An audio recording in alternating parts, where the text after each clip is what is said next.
You ask Tiger to solve. This deals with linear equations with one unknown. The final result is W equals 241/12. Let's solve it step by step. Group all constants on the right side of the equation.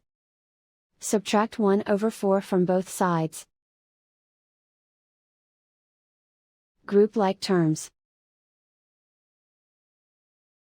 Combine the fractions. Combine the numerators. Reduce the zero numerator. Simplify the arithmetic. Find the lowest common denominator.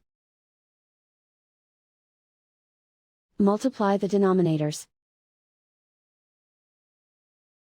Multiply the numerators. Combine the fractions. Combine the numerators. And so the final result is W equals 241/12.